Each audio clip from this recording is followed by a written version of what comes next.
now I will call the meeting to order for the school board regular meeting. If everyone can again please rise for the Pledge of Allegiance. I pledge allegiance to the flag of the United States of America and to the republic for which it stands, one nation, under God, indivisible, with liberty and justice for all. Okay, next we move to administrator's report of the agenda posting and notification of the meeting to the media. The agenda was posted at Three Lakes School and Sugar Camp School via email, Town of Three Lakes, Town of Monaco, Town of Sugar Camp, and the Demer Library. Media notified by email was Vilas County News, Northwoods River News, WRJO News, WXPR Radio, and media notified by mail, WACD, WATK Radio. Thank you. Next, do we have any amendments to the agenda tonight? There are none. Hearing none, is anyone willing to make a motion on approval of the agenda? I'll make a motion to approve the agenda. Second. We have a motion by Josh, second by Stacy. All of those in favor of the motion signify by stating aye. Aye. Aye. Opposed? None heard. Motion carries 4-0. Next, we move to routine approvals, starting with the minutes of the September 17th, 2025 regular meeting. Are there any concerns, additions, subtractions from the minutes as posted? If there are none, I would take a motion. I'll make a motion to approve the minutes as presented. I'll second. We have a motion by Stacy, second by Brian. All those in favor of the motion signify by stating aye. Aye. Aye. Opposed? None heard. Motion carries. Next, we move to the treasurer's report.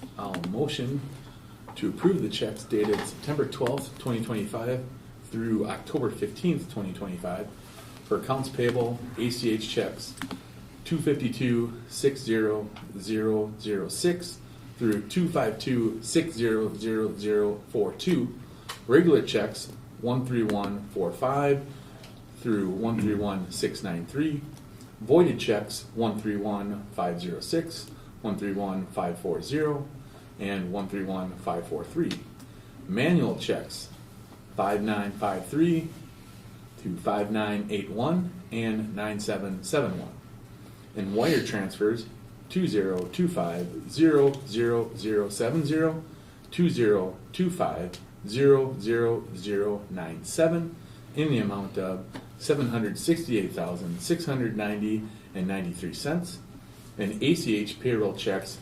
900046522 through 900046877, and regular payroll checks 59435 through 59435 in the amount of $575,651.07 for a total amount of $1,344,342. Do we have a second? Second.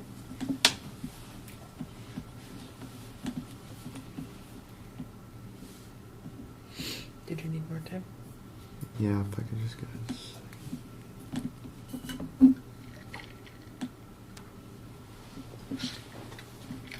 Caleb, what was the 930 check? 930. It's the very first one on the list.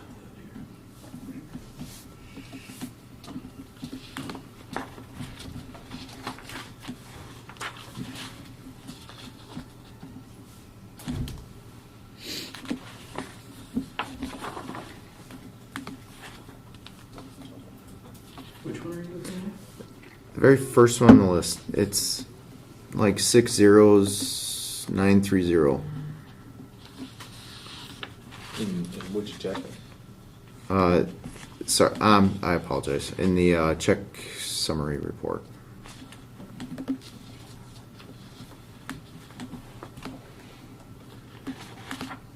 Payroll check summary report.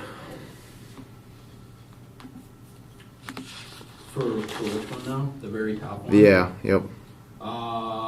That was a WRS mistake that was being corrected in payroll. Okay, Michelle was dealing with that. okay.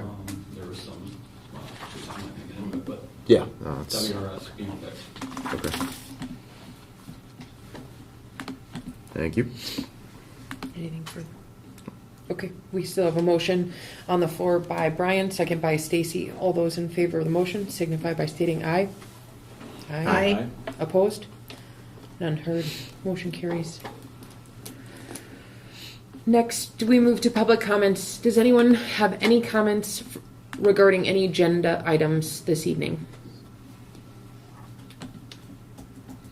Hearing none, we'll move to administrator's report. Right, my report is brief, but we just wanted to try to keep the board up to date on our commitment to one of our goals that we reached this year, again, bringing the focus to our school spirit. And I think that we've really seen that in full force this kickoff to the school year, and now we're actually right into it.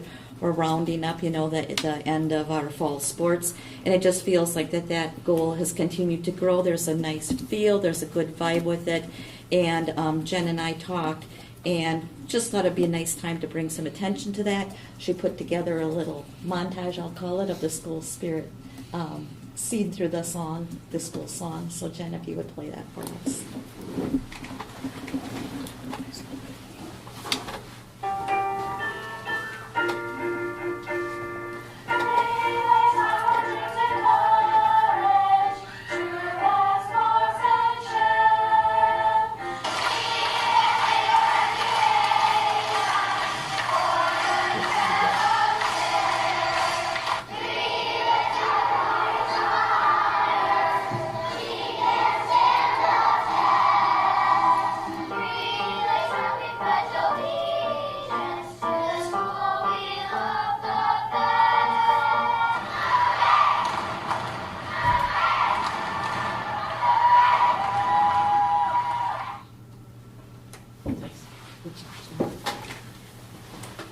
And it's really fun because you hear the kids humming it, singing it throughout the school. It's taken root. We're happy that it's growing and it's just becoming part of the culture.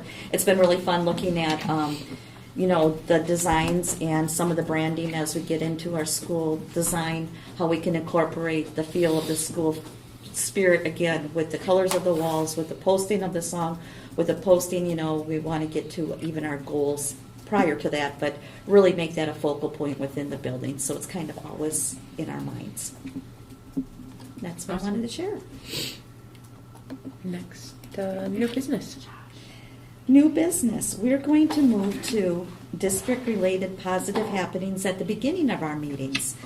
We decided that Leisha and I talked about this, and I support her in this. Let's talk about the good stuff before we get into the heavier items. So I'll turn it over to you to Perfect. build on. Yeah, so sometimes this is kind of awkward at the end of the meeting, right? Everyone just gets out of here. So one of a leadership philosophy is starting with the good, right? Before we get into the bad things. So if you're ready, we'll take positive happenings. Sure, I'll start. I got a list. Perfect. First, I'll go with the 8th grade students recently went to an event at Nicolay College where they learned about Nicolay's academic programs, local opportunities for career-based learning experiences, and employment after high school. The feedback was that this was an awesome experience. We used to do the heavy metal tour. This was that plus more.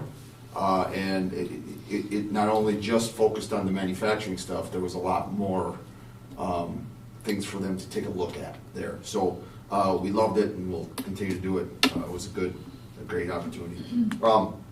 Just today, students from our leadership class and a few others attended an event, Leadership Summit, sponsored by the RVA in Minocqua at the Waters, and our students collaborated and competed with students from a whole bunch of other. When Mr. Ditzler got back, he was telling me the list of schools that were there, and he loved it. He said, well, he's been doing this leadership thing for a long time, and they've been to a lot of summits and programs, and he said this was the best one he's been at by far, and hopes they keep running it because it was really well done. So that was a good thing.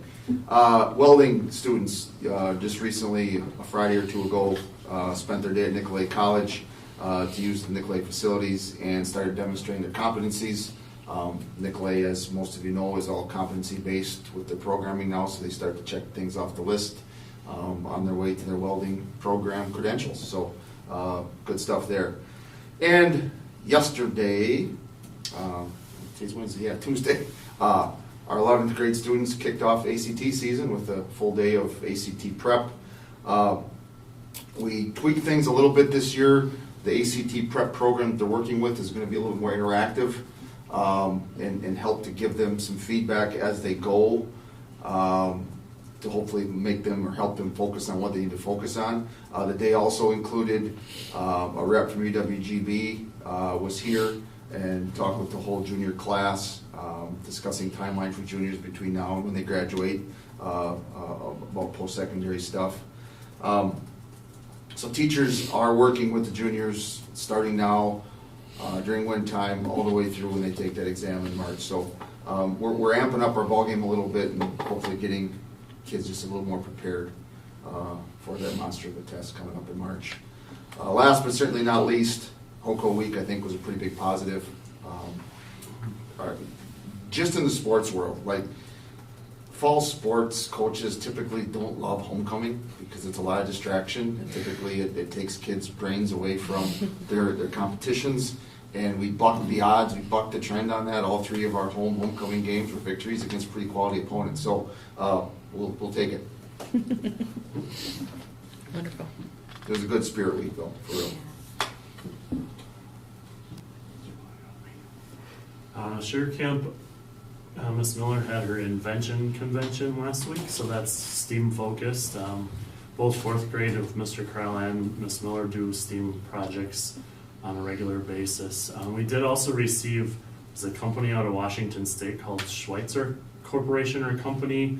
They sent a donation. They have their employees select schools that they want to give some money to, and this is, Mr. Krause says this is apparently a former student that went to Sugar Camp that made a small donation, so that'll go back to their STEAM group there to work on something with the kids. SCO had their Healthy Kids Walk beginning of the month or end of September there. It was interesting, it was fun. And How'd you do? I did not win.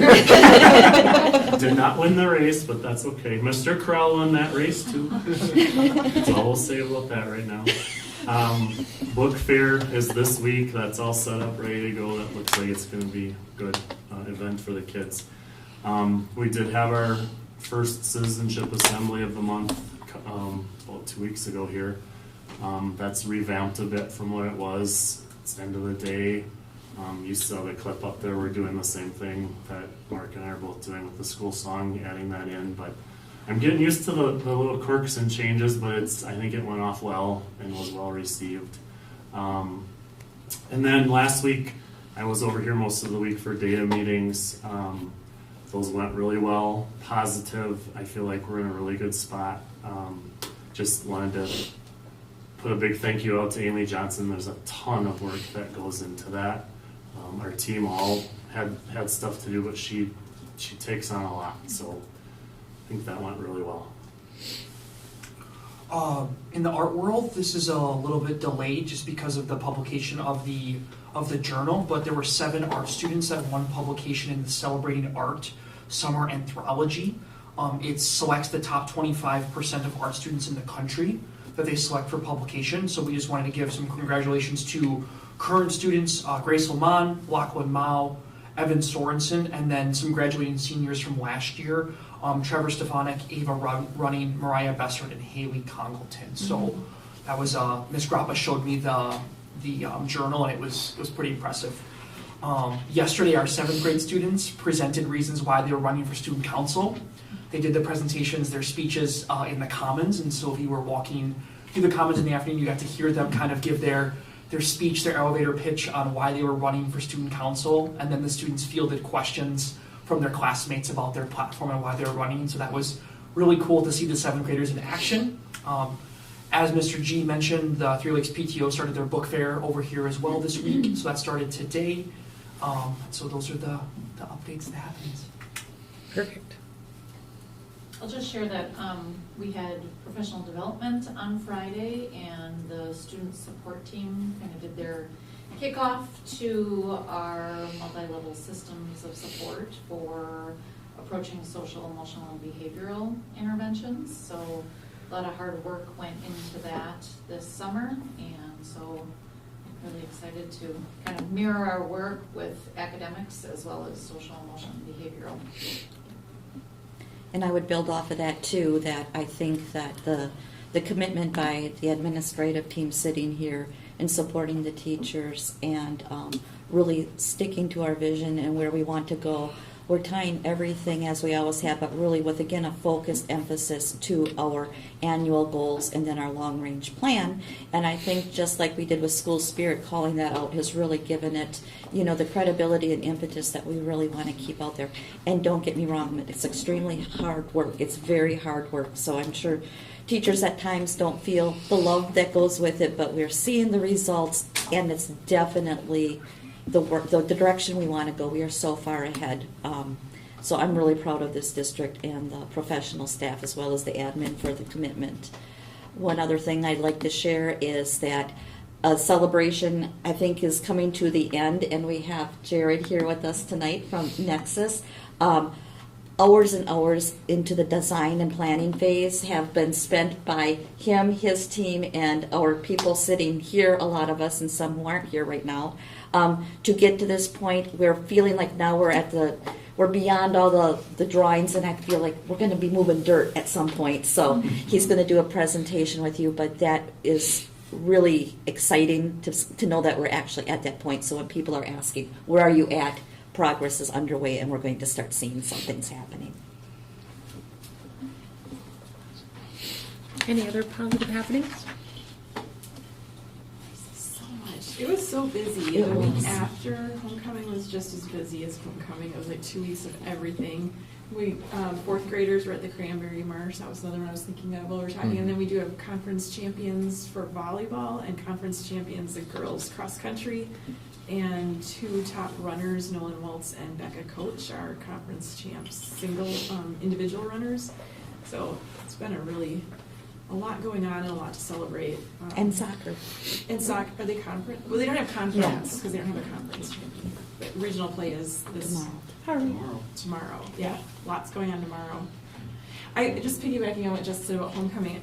I was kind of on a spirit spirit high a little bit after that because it really was felt, I think, in the building. There was a little bit of a difference somehow, somewhere. It just felt like there were so many people that came to homecoming. The game was really full. It's neat to see the cheerleaders, and they had new uniforms, I think, this year. So there's a lot of school pride that night. That was nice. Anyone else? And the homecoming dance at the Raiders Center was one that of was the nice, too. best. I thought they did a great job, and those kids were dancing and having fun, which sometimes is not so. Totally agree. Number of attendees and participation level of attendees awesome. was the best I've seen since. Yeah. That was very nice. I took a video and I went home like, this is the most I've seen them dancing. And they didn't all leave right after the, Right. what do you call it? Yeah, Coronation. right. I know. Yep. I'm looking, I'm like, oh, they're still there. Yeah. That's wonderful. Cool. We'll see if we keep it here. Yeah. We like positive at the beginning. So appreciate everyone's input. If there's nothing else, we'll move into November meeting date. Okay. We always hold our November meeting at the Sugar Camp School. That's our plan again this year. We have the proposed meeting at November 19th at 6 o'clock at Sugar Camp. And we will take a brief tour. It might be nice just to look at the site again, knowing that we have the design plans in place, and you can maybe start to visualize a little bit better. Being that it's not on this site, we're going to need a motion to approve this. Someone make a motion for the November meeting? Alternate location? I'll make a motion to hold the November meeting on November 19th at 6 p.m. in Sugar Camp. Okay. We have a motion by Stacy, second by Brian. All those in favor of the motion signify by stating aye. Aye. Aye. Opposed? None heard. Motion carries. Next, we move to consider approval of the personnel report. Okay, under the personnel report, I have the following hirings to share. Emma Sagert, Three Lakes Elementary Paraprofessional. Savannah Hines, Sugar Camp Elementary Paraprofessional. Eric Shanick, co-coach junior high girls basketball. And Brian Fritz, co-coach junior high girls basketball. You sure about that last one? Waiting on the background check. Is he sure about that? Thank you, Brian. Okay, is anyone ready for a motion? I'll make a motion to approve the personnel report as presented. Second. We have a motion by Josh, second by Stacy. All those in favor of the motion signify by stating aye. Aye. Opposed? None Abstain. heard. Motion carries. That's fine. Well, I don't know if that needed to be a part of the record.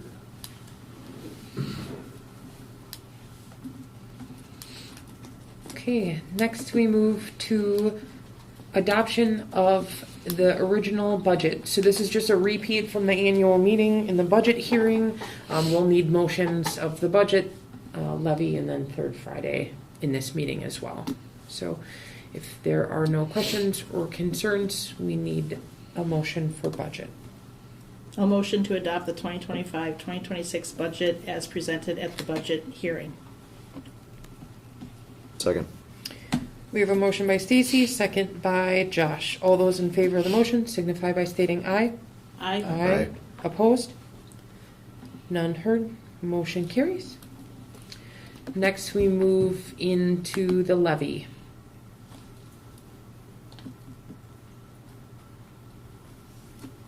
I'll make a motion to approve the levy Yep. as presented at the budget hearing. Second. We have a motion by Josh, second by Stacy. All those in favor of the motion signify by stating aye. Aye. Aye. Opposed? None heard. Motion carries. Next, we move to third Friday count. Okay, we're going to look at this a little bit. Caleb would like to call out a few pointers to you when you take a look at the information. Seeing that we had an uptick in our open enrollment in and less going out, we thought it was important to bring that to your attention. So Caleb, if you'd like to. Yeah, sure. So if you bring up that spreadsheet, the far right is what we really want to look at. And I'll just give you kind of a quick review of how we calculate that FTE. So it's really going to be, simplified version is it's going to be our total enrollment minus those open enroll in kids plus the open enroll out. It's not that simple, as you can see, because we have some resident reductions that we had to do. So when you do that calculation that I just told you, we end up with 495 residents, but in reality, what we'll report is 493 because 2 of those are homeschool students who are coming in for just a part of the day, considered in the head count, but not part of our membership. And then every student counts as 1 FTE, except for those 4 hairs. Those are 0.6. So that's how we end up with that 482 membership. And then again, I'll just draw your attention to that open enrollment ratio, 89 in and 53 out. So when you do that calculation we just talked about, you can see how while our enrollment has gone up, the actual membership has gone down. We're just seeing more open enroll in. This doesn't need action, Okay. correct? Caleb, we need action on our open enrollment. To the approve or just info? I don't think we do. We've No, always this just is just information. reported it. Yeah. Okay. Anything further, Caleb? What's that? Anything further on that? Okay. Next, we move to consider approval of the Three Lakes High School volleyball team to attend the state volleyball tournament. Okay, well, I was asked to put this up on the agenda for you to review. You have a request from Coach Krasinski, and you can take a look at it. I don't know, Mr. Zeus, if you were asked to fill in any details with our AD and all that on, but. I know where they're going, and I know that they would hope to be playing, and I know that Coach Krasinski has some rooms that she would like to book that she would use whether or not we go or not. That's what I know about it. Okay. I also know there's a component of the trip, and I don't see, is there itinerary there? Yep. There's a going to- component of it where they would be attending a St. Norbert College volleyball match, which, that I do know a little bit about. I've been there several times, and it would be super cool for the kids to see that, because they're gonna watch a pretty packed, I think it might even be senior night, so it's usually all the different sports come to, it'll be a full gym, and they're gonna announce all the kids, always do, and it's really super, like, Blue Jay prideful to see that 2 of the 6 that they announce as starting lineup are from Three Lakes High School. You know, it's pretty cool when you hear the rest of the towns that all these kids are from. So, but anyway, I don't want to get too, that's not what this, that's a part of the trip, but as a 1 seed, maybe they're playing in it, and this is a moot point. But I know that the intention is that they would go down there to see the state tournament, whether or not they're playing in it or not. That's the extent of what I know. Yes, and. That's what I gleaned from my kid anyway. Okay, and I did talk to Betsy too about it a little bit here. Again, looking at the exceptional season that they've had, her thoughts was it would be a great experience to be building toward the future, to keep that spirit and pride going, with that being a commitment. She brought that to the forefront. Being an unusual request, we haven't had a request like that. She followed the proper protocol and has asked the board to make that decision, and that's why it is in front of you to go ahead and discuss, bring up your questions or concerns, and talk it through. Because it is an overnight, is that correct? It is, correct. And I'll just, also in our, is it the thank you regarding the other overnight trip that they had to the Somerset recently. And it was very well organized, and the girls were very respectful, and it was very cool to see them outside these walls representing this school district in such a positive light, and it was very cool to see personally, and yeah, good stuff. So I guess a couple of questions that I have is, so if, I mean, obviously this is a, you know, we're here for school, and this is yet another time it's taking them out of school, I guess. You know, if, obviously this is speaking from a point of if we are not participating in the state tournament, if, I mean, what about for grades? I mean, is there any consideration for grades? Does everybody go? That's a good question. I was thinking about this trip. It's overnight, so it's a little different. That's why it's at the board agenda, right? But this would be real similar. We could and should, I would say, treat it the same way we do with the state ice fishing tournament. We've had a few wrestlers who are participating in a wrestling team go to watch their teammates who are participating from, well, either here back when Gus went or the Leone kids. Golf. When we have kids who make it on, or if kids just want to go, and if we're using any, like a van or anything like that, I remember in the wrestling situation, we had to hold a few kids back who we're going to miss school, and we said no because their grades weren't doing well, okay? And when I say that, I mean, even a little bit more, we don't have policy, we don't have protocol. We do have protocol in terms of past practice, but if a kid is not doing well grade-wise, we talk to the coach and say, not a good idea to pull that particular kid out of school so they stay here, right? But most of the things I'm talking about are day trips too, right? So we would do the same thing. It literally takes 1 minute and 30 seconds for myself or Lisa or Ann to run a grade check on the kids who are on the list. And if we have any And anybody that's in C's and D's world, you know, maybe they don't go. We would obviously notify parents and things like that, so they don't, it's not a big surprise, but certainly could do that. I would say we should do that, right? When you're talking about missing school. Love to see the team building atmosphere, I guess. Appreciate coach wanting to do this and take the girls. I guess the one thing that I guess would have liked to see is that, and you know, I realize it's tough, but maybe see the entire program go. Obviously hard to ask questions, but I mean, this is something that gives you aspirations, you know, gives kids goosebumps to be there. You know, might have been nice for everybody to be able to go, I guess was a thought of mine.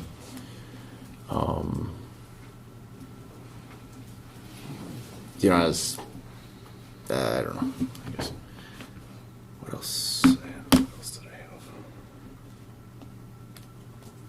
Do we know who's paying for transportation?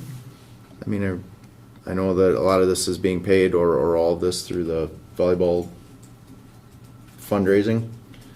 I didn't speak to her specifically about transportation, but do we have past protocol on this? I would assume that it would be out of the funds that That have would be been mine. generated and raised. There was no request made for transportation. Yeah, I didn't see any transportation come That- through, which that would would- be the protocol to get Like a field trip type. district-sponsored buses or vans. I didn't see any of that come through for this. No, So- and that's close enough that we would have seen it by this point. I mean, I guess I'm making an assumption, but that has not come through, so I do not believe that's in the plan. So if this is an approved school activity, does it need to be approved school transportation? That's, Or are they able to get there on their own? I thought we were talking It about the says there, it funds. says through fundraising activities, we have secured the funds in our activity account to support our hotel and transportation. So Okay. volleyball's covering it So all. the volleyball funds would cover even if Okay. it's a school bus that comes from our district. Okay. Sorry, I missed that. But I don't know for sure if it's going to be a bus from the district, because we didn't talk about that. Yeah, as long as it's Maybe they can provided. buy a coach bus. Well, Yeah, as long as it's that's why provided, I guess, just don't making wanna sure, yeah. Say. I guess, Josh, what are you talking about the more people? So, is there more high school students that should Well, be this going? seems like it's just this is just the 12 varsity and not including The program. the rest of the volleyball program. Yeah, I guess I would openly disagree with you with that. I mean, like, the 12 number just seems manageable in a single possible mode of transportation. And I think anytime you get over that, like now you're talking about like a bus and, you know, increased like I think that number seems like to be a reasonable number for something like this within this request. Not like they can do other things outside of that. But Yeah, and I'm not saying that it's a need. I'm just saying it would have been. I don't know. It's just if you're talking about trying to build the program and get kids excited, it's more than just varsity. It's it's all the way down to freshmen, that might like to go, or maybe, some upperclassmen that might not be on the varsity team that have put in some dedication and might want to go too. And again, it's just I'm not saying anything as far as objecting to this. That was just a thought of mine that I carried. So.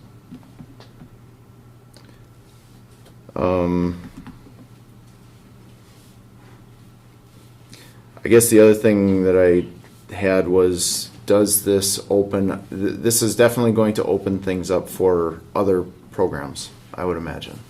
So are we? Basketball used to go to the state game. Like, even if they weren't playing, they would, I know Coach Brown would bring the team, or whoever wanted to go. They would go But and watch that would be on their own though, right? They did it, I think think she did it through school. Was it through school? I believe so. It's been years since that has Mhm. happened, but Coach, Coach Brown, right, used to take, Coach Lurby took the girls when our older kids were in the girls basketball program, took the girls to the Yeah. state. Well, I would say this, we've got protocol in place if it's an overnight trip and it's not a usual occurrence. Like there was a wrestling every year event that we just knew was going to happen, so Seth still brought it to us at the board level, even though he didn't necessarily have to. It would come before the board, so you would always have firsthand knowledge in case you had a concern about something in a specific case. I would say yes, there is the possibility that it opens it up to everybody, but they would have to have a plan, they would have to have funding, it would have to come before the board, and again, I very honestly, a few years ago, maybe I wouldn't have been as excited or supported about it, because, you know, very frankly, I can live with wherever the board wants to land with this, but we are really trying to do a drive for that school spirit, so this kind of builds some of that too. Again, you know, there's the positives, but then there's the missing of the class time. What's the overall benefit when you weigh it together? So that's why you all get to decide. I think one of the great things about Three Lakes is that despite being a small school, we have promoted this environment of spirit and enabling teachers and coaches to think outside of the box and give our students opportunities. We're talking about coaches who are giving larger opportunities to kids from a small school that may otherwise not get those opportunities. I think it's good when our coaches and our teachers are coming to the board asking for things and trying to create more opportunities. They're doing exactly what we're asking them to do, and I think that's a great positive in coming in and making their request. For sure, and I don't want to take any of that away. I mean, it's like I said, it's awesome that the coach wants to organize this and do it, and I just want to make sure that we've got our ducks in a row because of what it could be to more, and having the grade checks in place, you know, because, you know, let's just say this does open up to all of a sudden you've got a 3-sport athlete now 6 days out of school because of sports, and that doesn't even include, you know, being sick, family vacations, anything like that. It just starts to extend a bit, and I know that, you know, just something to think about. But again, with the checks in place. I mean, kind of echo what Alicia's saying. I mean, in years in the past, they wouldn't have even had to come to the board to do this. You would just do this and pay for it out of your own fundraising and organize a possible, you know, meet up that time and meet up for some dinner. So if we're setting a precedent, I encourage that this precedent be continued to be set because, again, at least we're aware of it and we have the ability to pull the plug if things get out of whack. Also, you're talking. I mean, usually you're talking about, as far as missing school, our best students. I would encourage them to miss more school if that's what it takes. They're probably stretched too thin as it is. So, as a reward and a precedent, I'm on board with this. Right, and again, I wasn't saying that I wouldn't be. It just as long as we have some checks in place for, you know, the unfortunate circumstance where maybe a kid shouldn't be pulled out of school. And they have to do what any excused absences. They get their assignments ahead of time, and they, you know, have to work their butts off over the weekend to get caught back up. And, you know, I think the students are aware of that and willing to do that because I know there's excitement and everyone's on bated breath waiting for this announcement because I know that. It's kind of a side note, and it's a little bit in semantics, or not semantics, but if, and this is obviously coming through as a school, if it gets approved as a approved school-sponsored trip, we can code in attendance as a field trip. Whereas when the whatever coach says to whatever program players, hey, let's go down to the state tournament and do this on our own, those are all parent excused absences. Those count against us on the state report card absence list. So it's actually, from that standpoint, when you can code in there as a field trip, that's a butt in a seat as far as the state is concerned with regards to they're in a school-related event. It would be the same as sending them to a sporting event to go play against Rosholt or whatever. So not that that matters a whole ton, but we are worried about the amount of attendance dings we get from the state. If we code it as a field trip, which we could do if it comes through this school like this, that's actually a good thing. And that's great to know. So. Is anyone ready? Any other? I'm ready to make a motion. Okay. Unless there's other discussion. I'd like to make a motion to approve the request for the Three Lakes High School volleyball team to attend the state volleyball tournament as presented. Second. We have a motion by Brian, second by Stacy. All those in favor of the motion signify by stating aye. Aye. Aye. Opposed? None heard. Again, she's not here, but thank you to Mrs. Krasinski for putting this together and giving our kids another opportunity, and hope this again is a moot point like was already mentioned and they make it to the state tournament Yeah. and have to be there anyways. So That'd be good kinda luck, cool. girls. Next we move to Veterans Day program schedule. We always like to review the Veterans Day schedule. It's going to be on November 11th this year. There's, of course, the two separate programs. We'll start out here at Three Lakes, and it'll be held in the auditorium at 10:15. And then the afternoon program will be at Sugar Camp in the gym at 1:30 p.m. And in between, our veterans generally have lunch here. And, Yes. So that's part of their day. And the NHS kids will be open. Excellent. Okay, thank you. Sorry for the delay. Next up, Nexus Facilities Study. No worries at all. Thank you, Jared.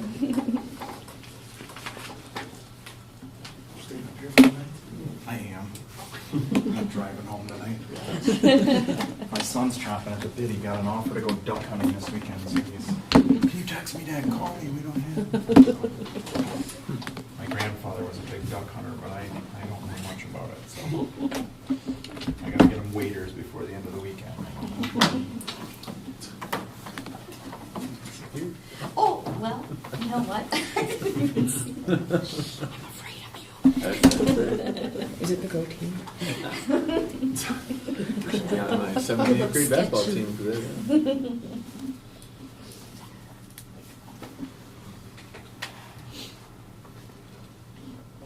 Two, right? Yeah.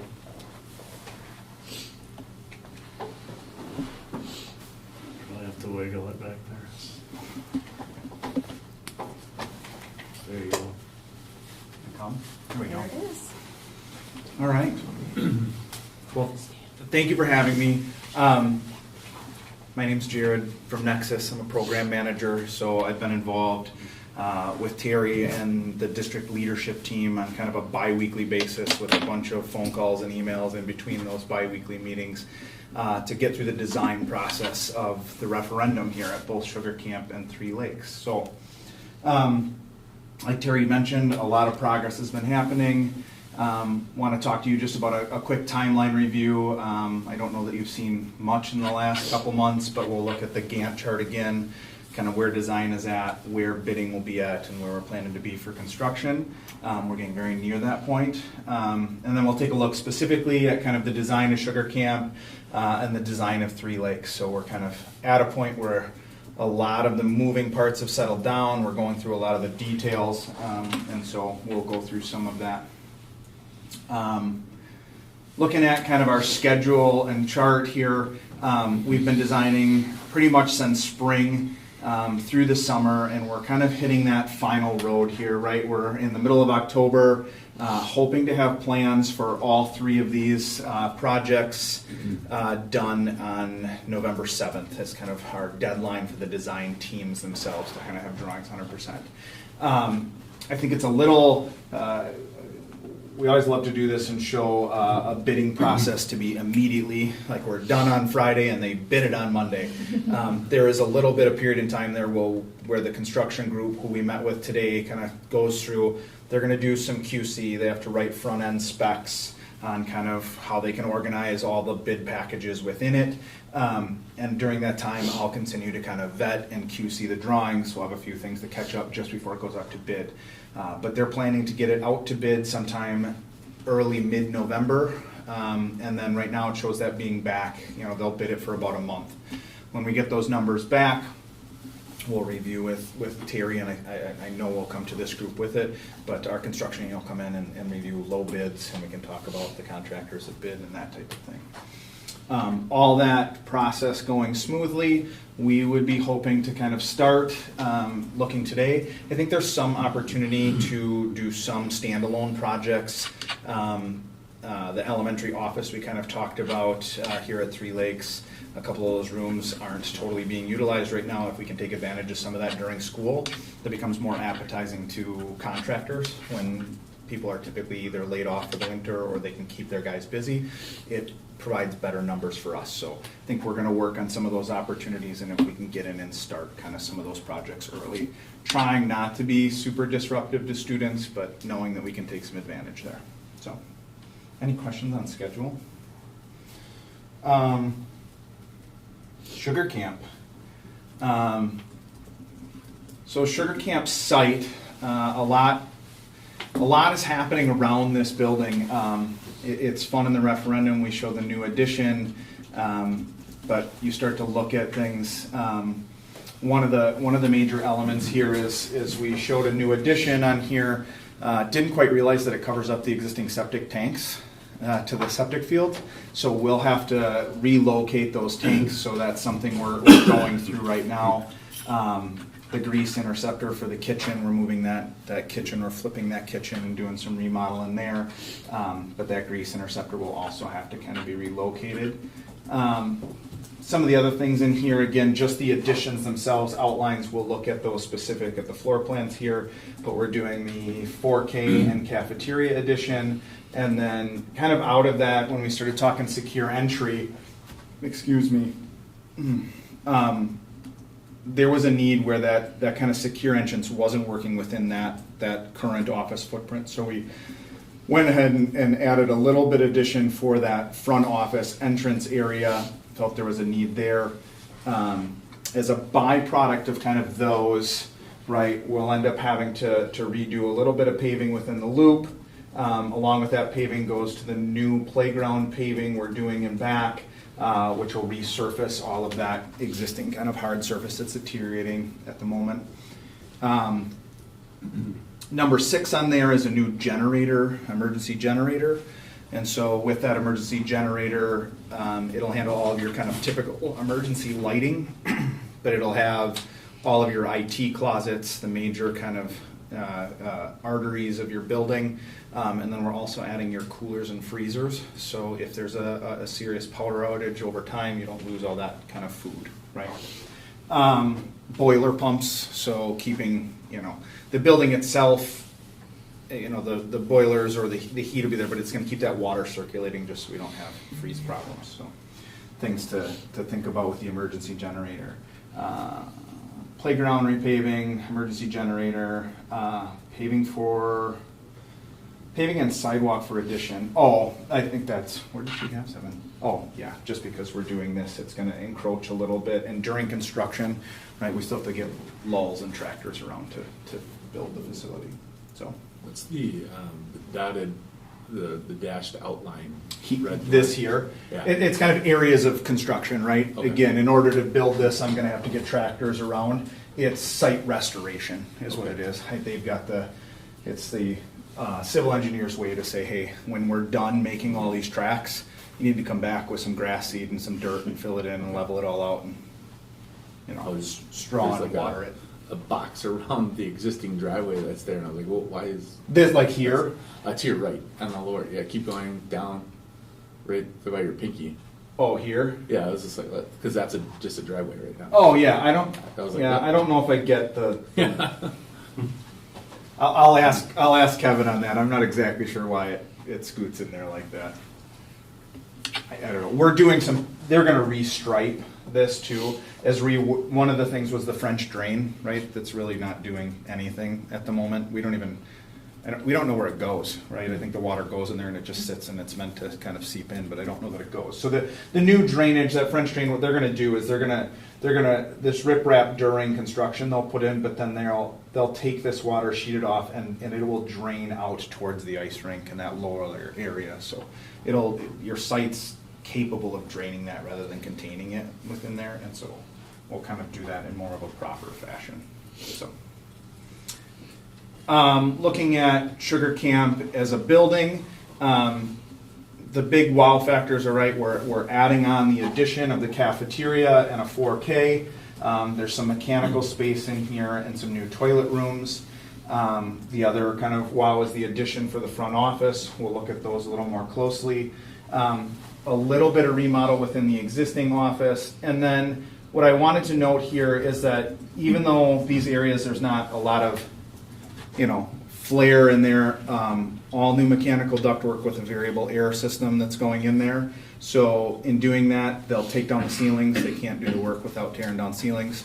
So those will get brand new ceilings that'll go up. Those spaces, just as a byproduct of the mechanical work, will look pretty new and refreshed. Okay. Rooms near LMC, these breakout rooms, currently there's some windows in there that there's some sound transfer from there to the LMC. We're going to infill those windows, create them more as specific breakout spaces from the corridor.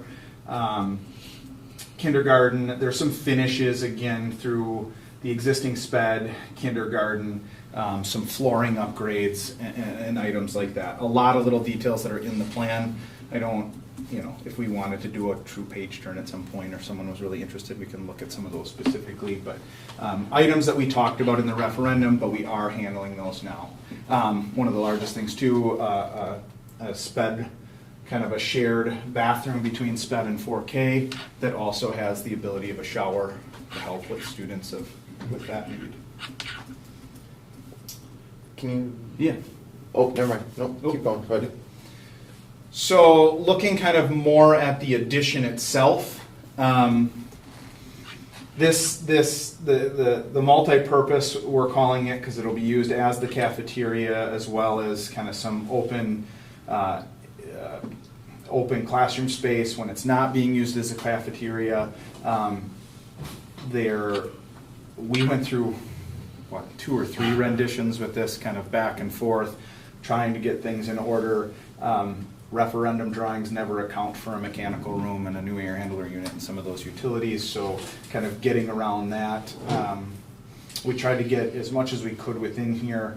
One of the things we showed in referendum was a changing room in this gym storage. However, because of the existing gym unit, the gym HVAC unit, which wasn't slated to be replaced, it got really difficult to put those rooms in there. So kind of through some conversation, we figured that could be utilized as gym storage much better than trying to utilize this.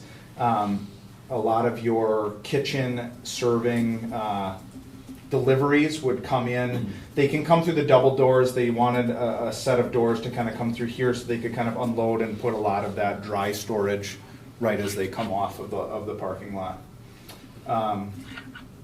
New cooler and freezer. Right now I think they're the same size. They want some larger space within the freezer. They have more freezer goods than they do cooler goods. We did rework as we're flipping this kitchen and the new kind of serving here. It works out with the addition to do some outboard serving, which gives them some more space and functional move space within here. Steve Stern, who is from Belter, who's our kitchen designer, came up with some efficiencies. I think currently they use you have a 9 or a 10 burner range. I think they don't need 10 burner range at this point, so we're going back to like a 6 burner range, which opens up some room for another combi oven, items that they'll use more on a daily basis. New dishwashing station. Not much has changed in there other than flipping, but according to the staff there, that's comfortable, it works well. So we didn't do a whole lot. There wasn't a lot of room to expand there, but They're good with the space? Yeah. they are. Yeah, they are. We had Okay. Sarah as a big part of this, and of course Jack and Steve as well, and me, because I kept bringing up, that how congested we are. Mhm. I think that outboard serving, like you said, really gives us a lot of opportunity and flexibility as well. Yep. So they were totally behind it. Okay. Yeah, we sat with Sarah in a couple different meetings to get her feedback, so not trying to design without her, but that feedback was important. And she had some comments. I think originally we were going to block up the door to the corridor. They used that for some things, so it was kind of a little bit of back and forth. So, couple new just individual user toilet rooms off of that addition. 4K addition here, you'll need, because of occupancy, you need a second exit. That door will be there, but it will not, it's used as an emergency exit. It won't be necessarily a playground access. Have its own toilet room and have a small storage within 4K. So one of the, I would call it an unfortunate thing, but excuse me, so you're prepared for this when it gets built, is that when we add a new building on top of an existing building that isn't currently fire sprinklered, I have to create by code 2 3-hour firewalls. Personal opinion, I think it's ridiculous. 1 3-hour is what it's supposed to be, but because of that, and we have a wall against a wall, you'll see we've got the door that goes into 4K will actually be a fire rated door. It can remain open, but if the fire alarm is pulled, it'll release and have to close. But then what I disagree with, and we've pushed the state on, so you guys know we're trying to kind of be efficient with our design, but they're forcing us, we have to put in a fire shutter on the other opening side so that if that were to happen, it can be closed or in that instance. So because they have the exit out the back. So there's a couple of those. Same within the lunchroom, they're making us do a fire door on one side and a shutter on the other. So it's I'm trying to push against that, but again, I can only ask the state so much before they are going to get annoyed. So just something to be aware of. But front office at Sugar Camp here. We kind of went through some renditions of trying to utilize the existing front office to try to find a way to have somebody buzz into a vestibule and then be into a main office where they then would be secure before they enter the building. That was extremely kind of difficult within the existing space. And so what we've done is we've taken and put a small addition here that creates a student waiting area where students can come. We were trying to kind of create that area up here. Here now it's more visible to that bus loop or that front loop. You would enter into a kind of secretarial office, check in here, and then they would buzz you out into the school. The series of doors seems like a lot. This is going to be another code issue. These doors here would remain open all the time. The ones right here, those would be on hold opens in case a fire alarm went, they would close. This door would be your secured lock, and along with these here,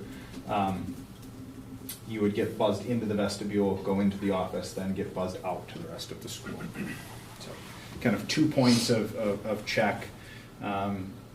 Through my 8 years at Nexus, this is a pretty common scenario for secure entrance, right? I think the big question is whether you allow people into the vestibule before they get checked in. You know, can I come in out of the rain? Most of your general public comes, I want to get out of the rain.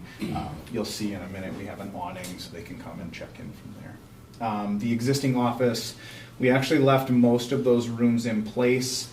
We added a small health room here. We're going to add some walls to create that small health room, but remain with a kind of an ancillary office, the toilet room, and then I believe the existing principal office that is now stood right becomes a counselor's room, which sounded like it was a much needed space. So the current workroom and the principal office combined together. Yes. Yeah. Oh, yes. Yep.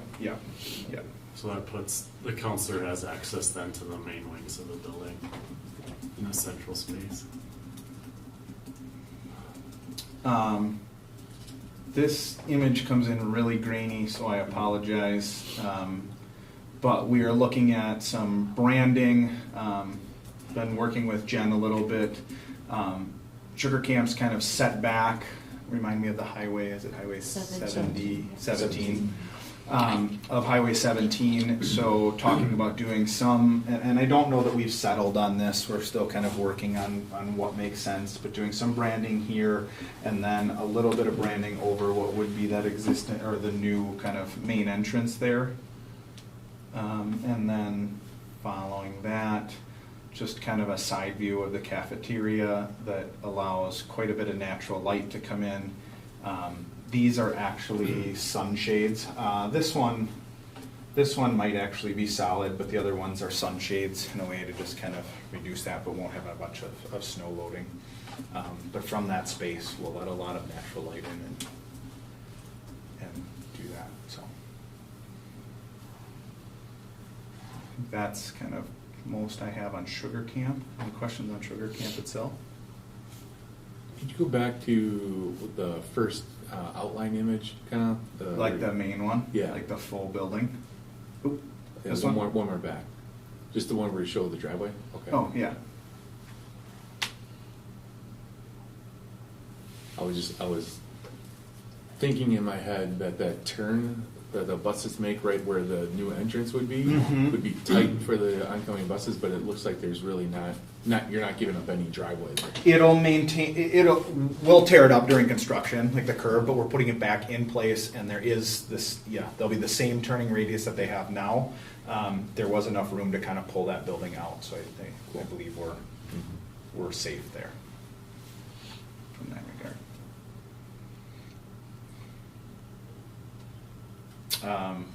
I would say I did a board presentation in Marshfield a couple weeks ago. One concern there as we talk about that was, what if someone drives through the front and try to rams the building? I would say if that's a large concern, we could find some way to do some bollards or some planters there, but historically, that's not a Tactic. I mean, historically, right? I mean, you don't see that very often. Not to say that it's all glass and the mullions aren't exactly, truck proof, but they'll stop. I mean, a vehicle's not going to go far into there. So, where I'm going with this is Marshfield was requesting us to do some bollards and such, and that made a board member feel a little more comfortable with this. I would say you're pretty limited to do that. Picture the target balls or something. Otherwise, it's kind of the quick trip, big yellow posts, which can kind of deteriorate that. So there is some function behind it, but if it's not a large motivation, I would, I don't want to say I would encourage you not to do it, but it's kind of a choice. But there's enough room for the turnaround there. So, I'll jump forward here. I'll talk Three Lakes. Three Lakes site plan. We are still working through athletics and concessions. I don't want to say that is kind of the last ticket on our list, but it's been, it's for the most part, a lot of it is self-explanatory. The irrigation system on the football field, we're working through that. I don't think I have a final layout, but with some discussion of, with the new concessions building, does it make sense to put in an irrigation hydrant and continue to use your existing water wheel, they would call it? That probably, it's still a lot of maintenance and a lot of time to maintain that water wheel and move it around for everywhere that the irrigation system continues to make sense.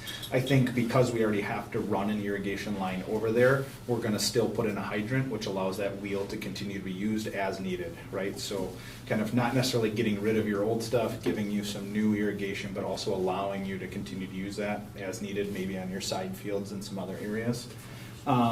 The track resurfacing itself, again, pretty self-explanatory. I don't remember the name of the company that resurfaced it many years ago or is very familiar with it, but we've been working with them, and I think that's going to be a pretty. That does not seem to be super heavily detailed. I don't have the full plan on that yet. As far as parking, It's going to be more than just a resurface. I mean, it's going to be tear out and repave, right? I will confirm with that. I'll make sure it is. I believe that's what's in there, but I haven't seen to know. But that's a very good note. Well, with the crack that's on the southeast end going through there, I mean, It needs to be it fixed. almost has to be. Yeah, There, okay. there almost is no fix. That's a great idea. He's a paving expert, by the way. So, Are you really? like, seriously? So I worked for the company that put it in Oh, that put in that. Pitlick and Remind me of the Wick. company. Pitlick and Wick. Okay. That paved it. Okay. That did the paving. Oh, did the paving, but not the Yeah. surfacing. I will check, but remind me at our next meeting to check with Kevin to make sure that that's happening. So we haven't seen a whole lot of detail on it yet. I just know it's been happening, and Kevin's, who our civil engineer, has assured me it's that way, but let me verify that. So that's a very good point.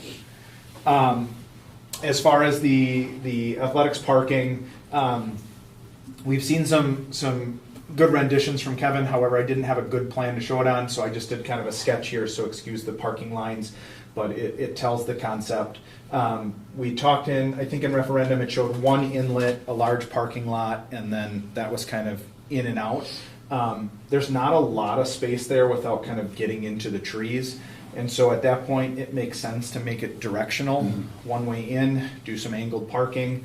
I think we're still in air over the angled parking, or whether it could be straight parking. It just depends on the amount of stalls we can get in. But then having an outlet there.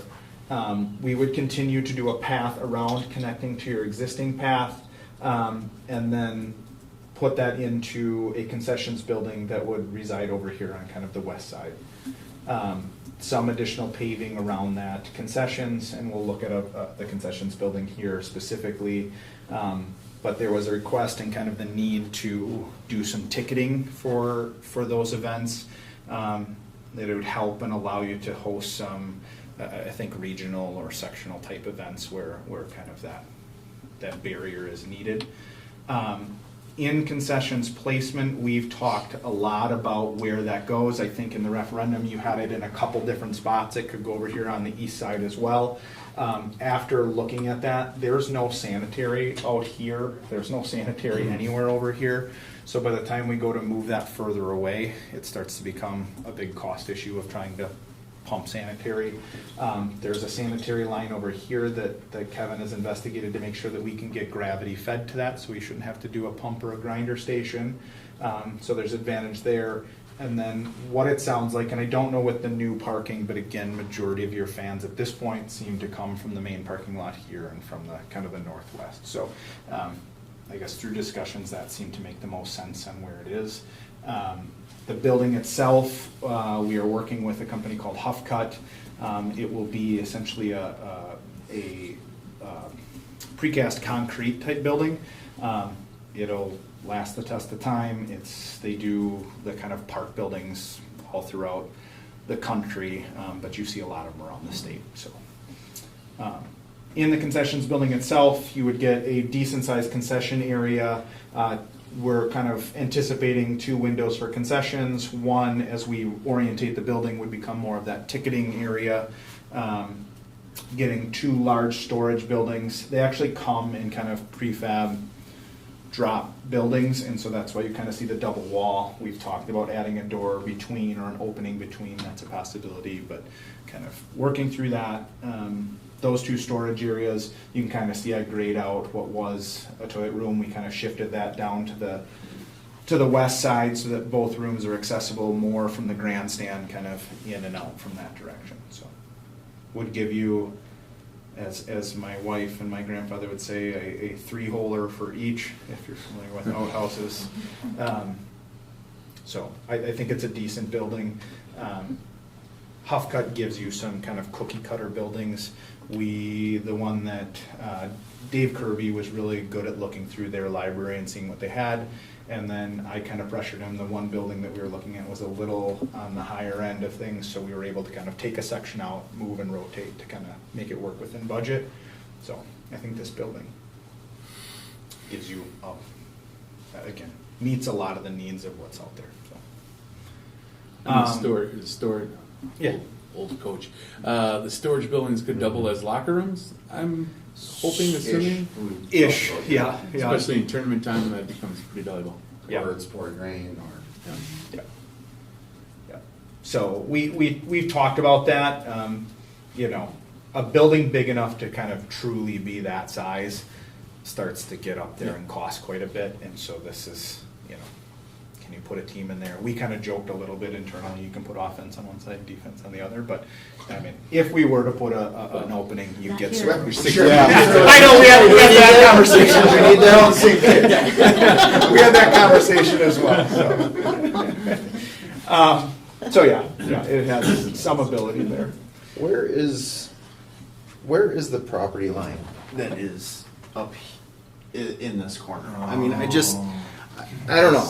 I just see a problem with that parking lot because you're gonna have people come in there and they're not gonna walk all the way over, especially the visiting team. They're not gonna walk all the way over to the ticketing booth. They're and then- moving. The There's sitting's there's moving not gonna over. be any spot for them to sit over there.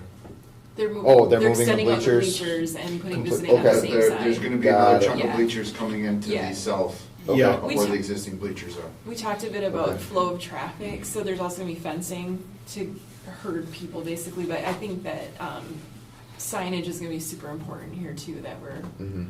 identifying areas where people are going, so we're gonna have to train them where to go. Well, and I think we had the discussion, right? Kind of, wow, that seems kind of a long way for visitors to walk. And then we started to kind of do just some calculations of here to here to here, here to here to here to here. Yeah. It really, Yeah, it's it almost- really isn't, Yeah. isn't And any that more. hike, If anything, it might even be less. in that hike compared to the average football place we go to play at, or soccer for that matter too, this walk is minimal. Yeah.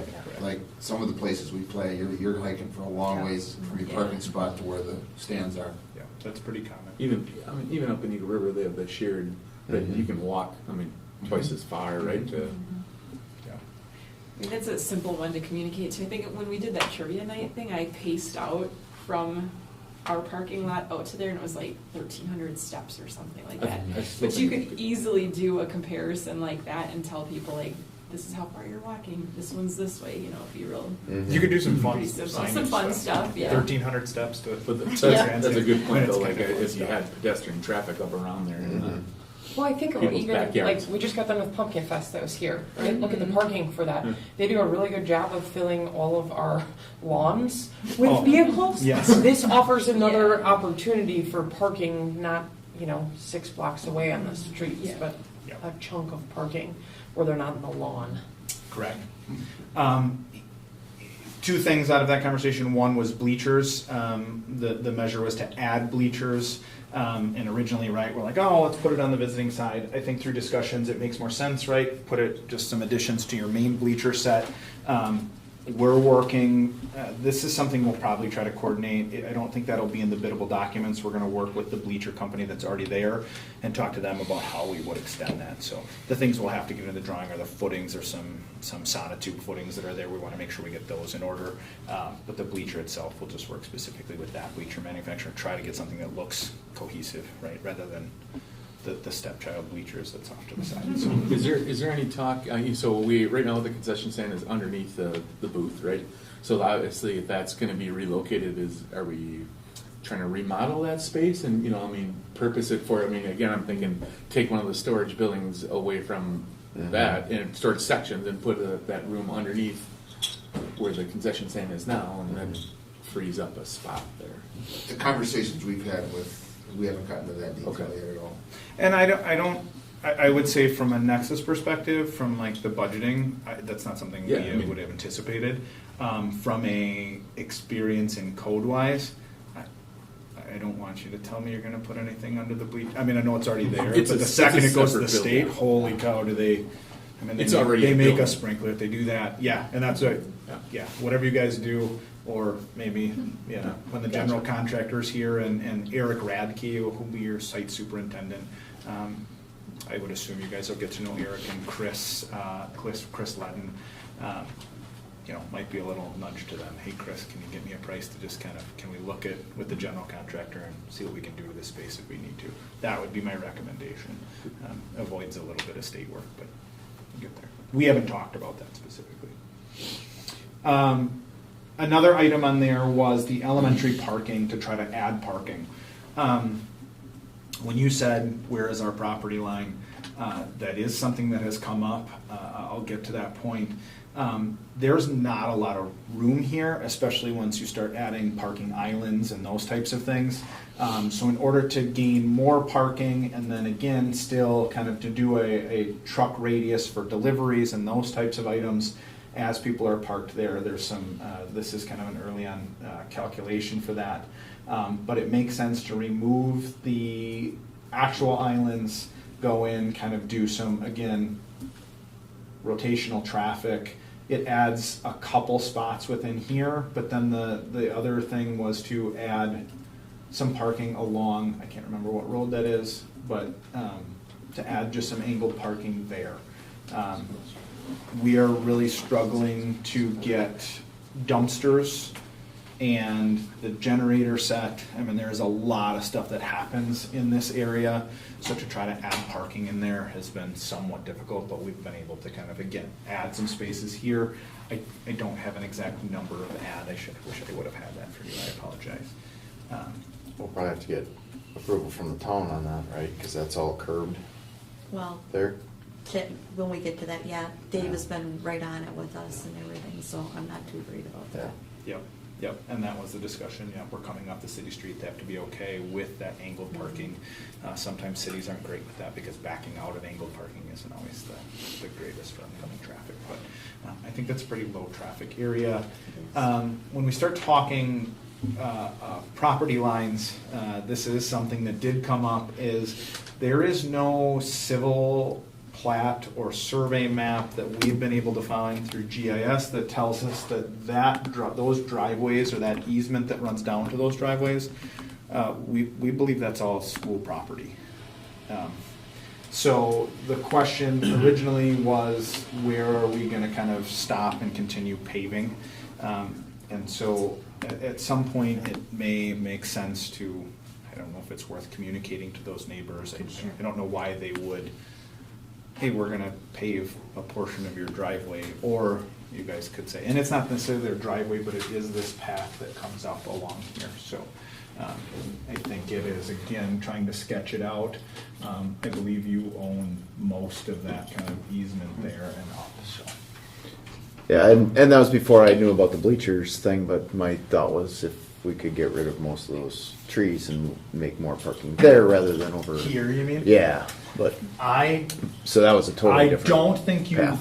I can that I haven't looked at because I was never really part of the original plan, but I mean, it's Yeah, something we I wouldn't could be bring able up, to. but It comes I down. think It's right here. It it's comes pretty down. tight. It And then comes. what is It that actually. parcel? Yeah. It comes down halfway through it and then over to the house. So there's yeah, a that would parcel never. there, it looks like, yeah. I mean, there is some room, but then we'd have to get rid of that building. Yeah, So, correct. I think you use that building. Dave uses that. Yeah. building. So.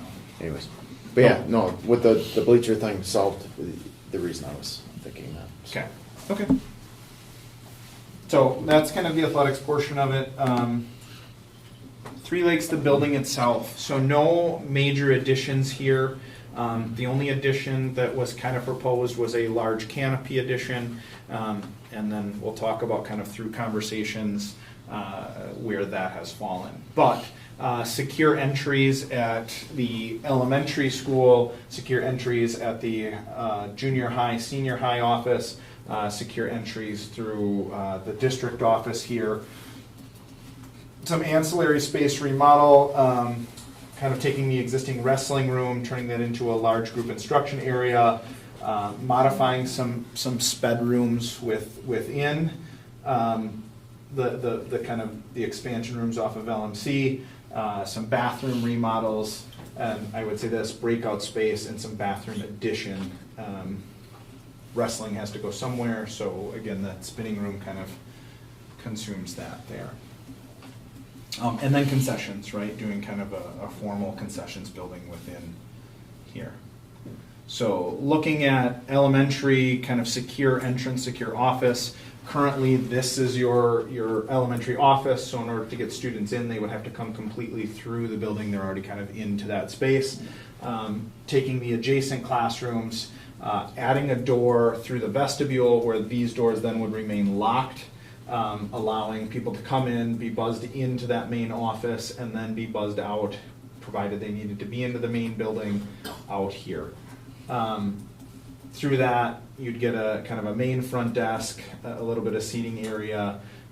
You get kind of a back of house principal, psych, and a conference room, some printer area here, some potential, we call it ISS, an elementary school. It's probably not more in-school suspension, but a place where a student could sit and work and still be supervised kind of through front office and through principal.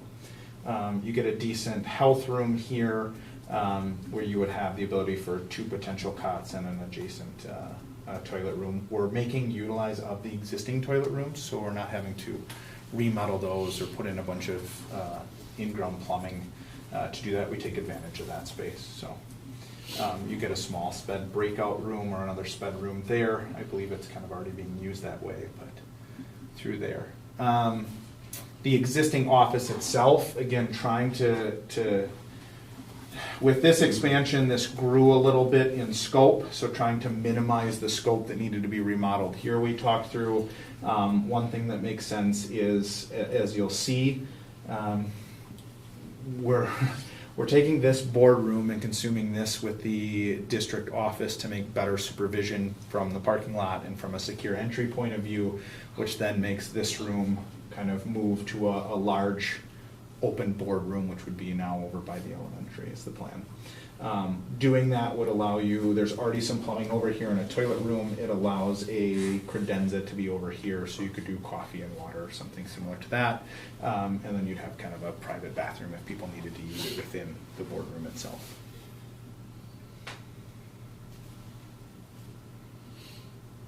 Looking at the district office, the space we're in now, the challenge there was to kind of get in, kind of come over, through that vestibule area. I'm trying to remember the large motivation to kind of push everything down. A lot of it was supervision out, but again, kind of taking advantage of this door here, creating a small vestibule that comes in with a more of a front desk here and a small conference room within the district office, and then going with Caleb's office and again keeping file room and that type of stuff, but the office is here. That concessions itself, taking the current kind of coat storage, table storage, turning that into more of a concessions building or a concessions room. Adding in a roller shutter. There's already kind of, I'm trying to think of what we're doing there. Why was that open? It's still low, isn't it a lower counter table, something? Did we talk about doing a... Like an ADA transaction table? Where you could have, yeah, and you could also see... The display, right? Yeah, concessions, you could see candy, you could see whatever. Oh, that's what, you're right, yes. Opening it up, I think there might actually be an open in the wall, but you could put essentially a glass thing there so people could kind of see items and pick items. And then the corner. Yeah, and then the corner, trying to create kind of a small, that corner proved to be just not a great utilized space for anything within concessions, but it makes a great, I would call it like a shadow box or a display box. So schools are always trying to create kind of a school store. In a concessions like this, it's hard to have a student store and concessions, but this would allow you to display some t-shirts, sweatpants, those types of things that, maybe some school colors, school items of that. And so it allows you to kind of have a glass front there to display some of that. And then through concessions, you could, again, have some boxes of shirts and those types of things where you would pick out sizes and be able to share that. So.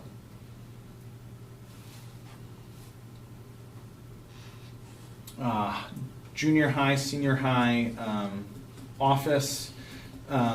This is that where we were originally proposing adding a large canopy out front.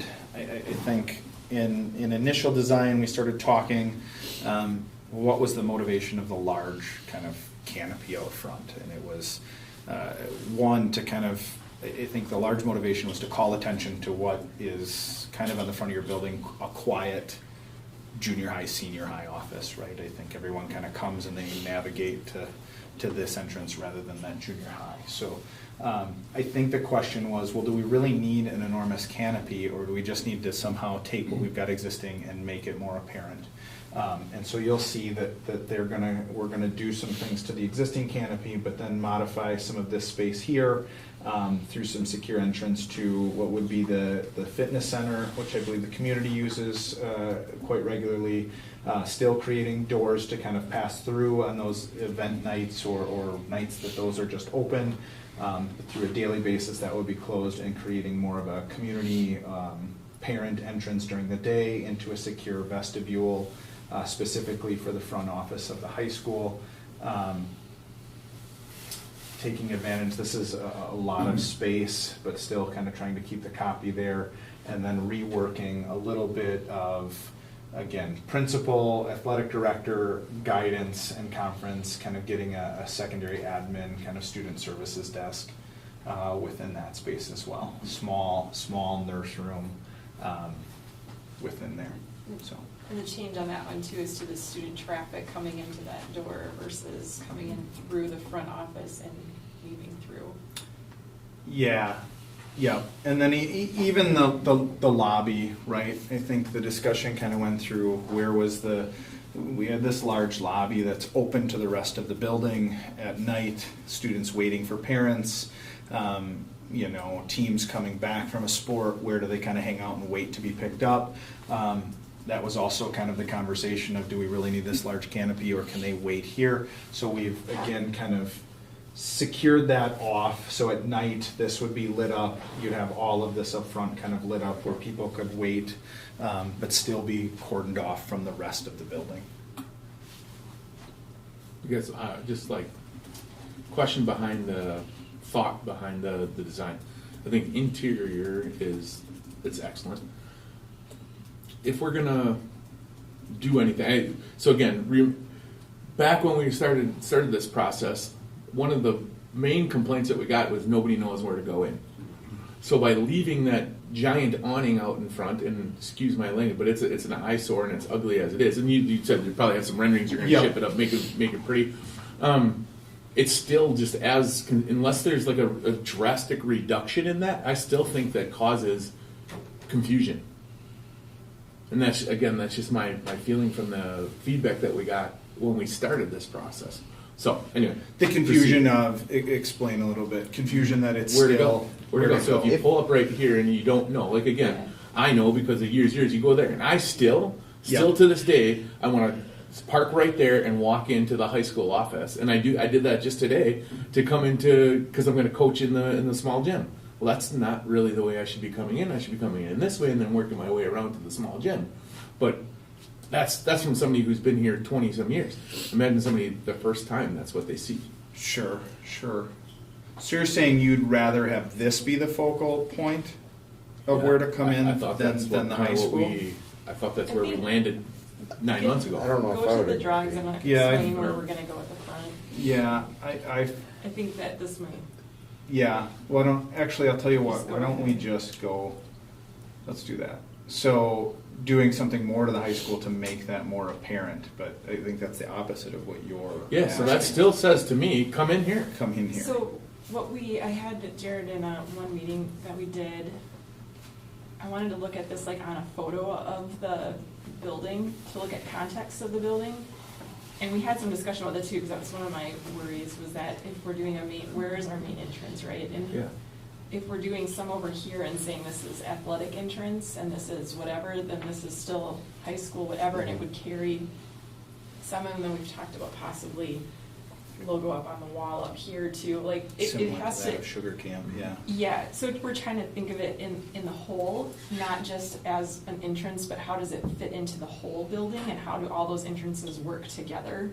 So that is a concern, and it is a topic, I guess, to talk about and talk through, because it's still is a little bit in flux. Yeah, I mean, I think the aesthetic here is excellent, but again, like if we reduce that and put more emphasis over here, I just feel visually it encourages you to go here and like, oh, that's the high school, got it, but that's not the entrance. See, now I never took that away. I still always took that over there as being the main school entrance. And like she was saying, if you were to just the labeling of the entrance, high school entrance, athletic entrance, or some sort of naming that way, I think that's going to paint the picture.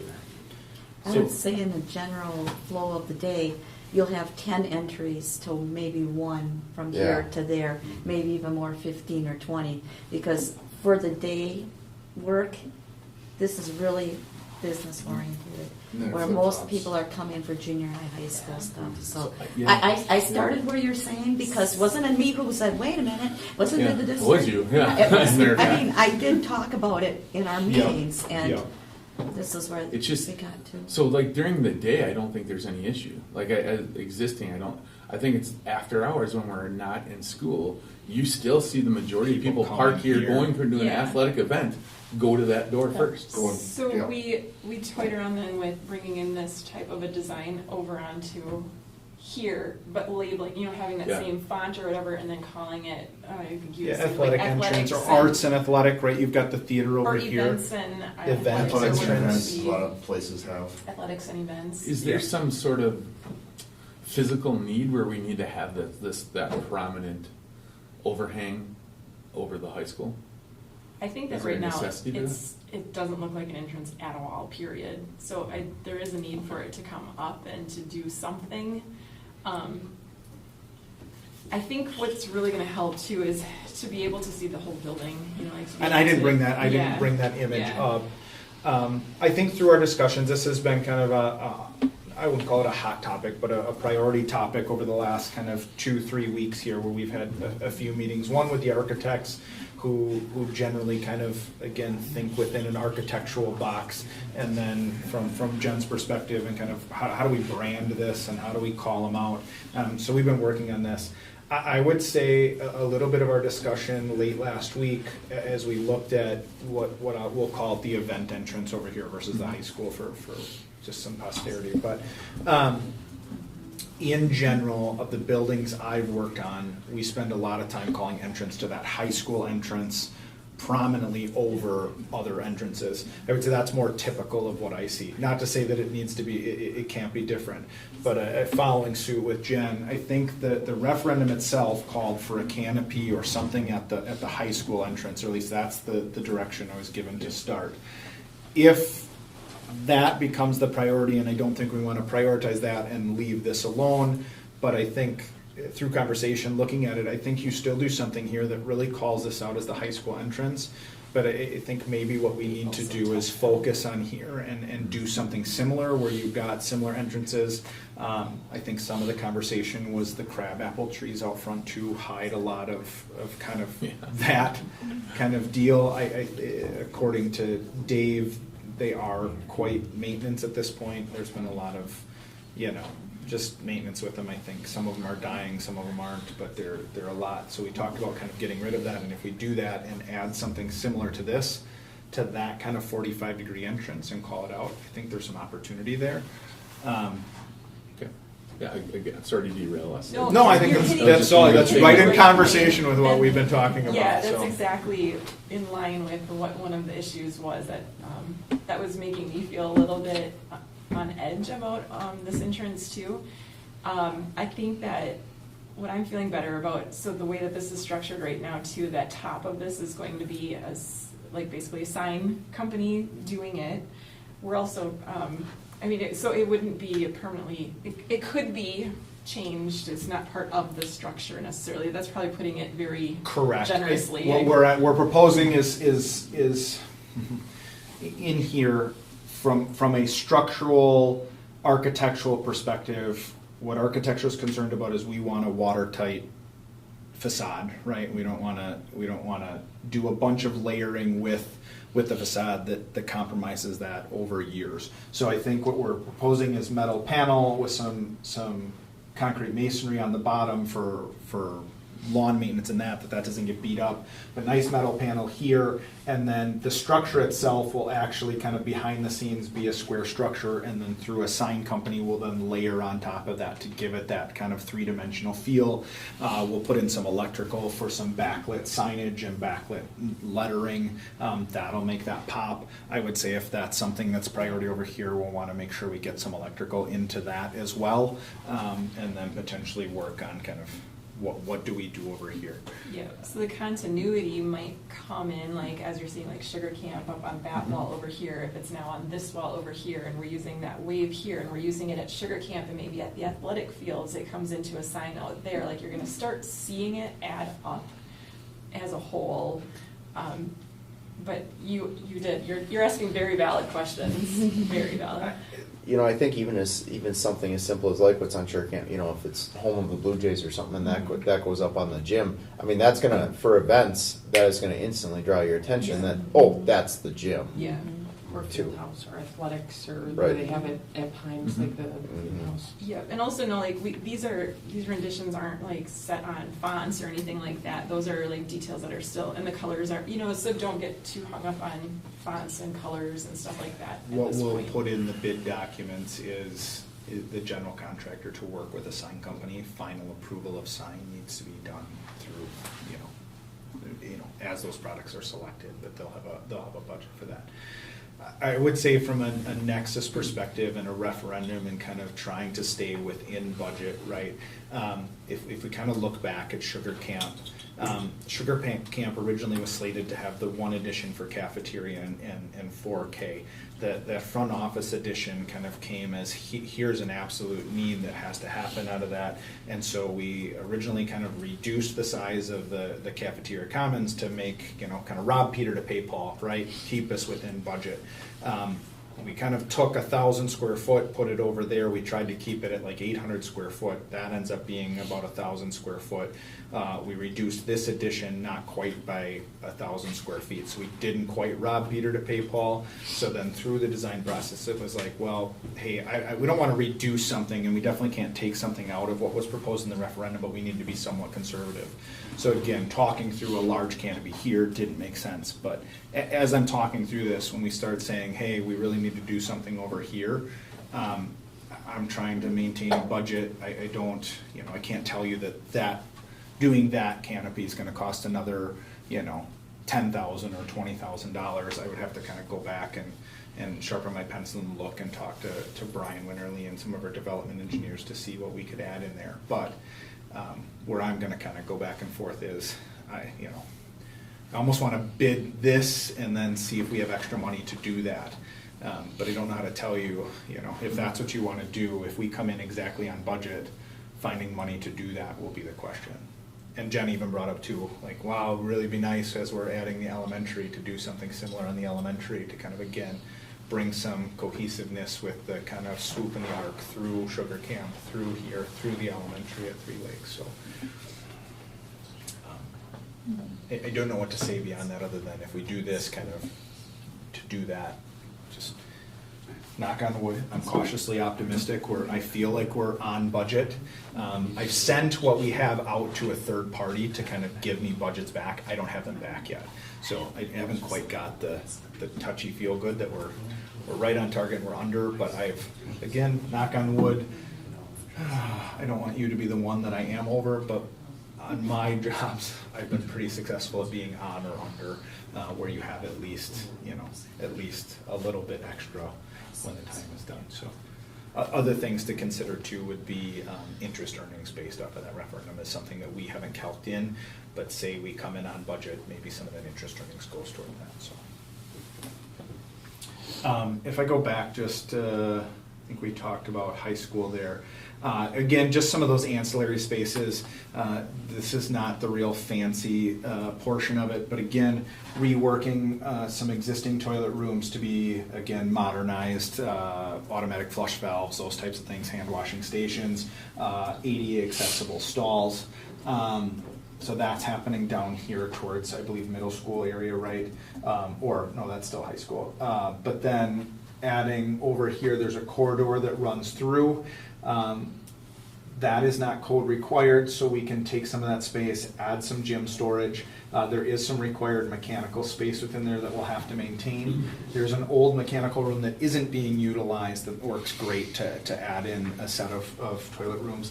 I just looked at this and noticed this. That is a really goofy entrance into that, so please ignore that. I think there's a little stuff missing there that we've got to, I think Tom and Abby I know they're working on it, but I looked at that and I'm like, that's not going to work.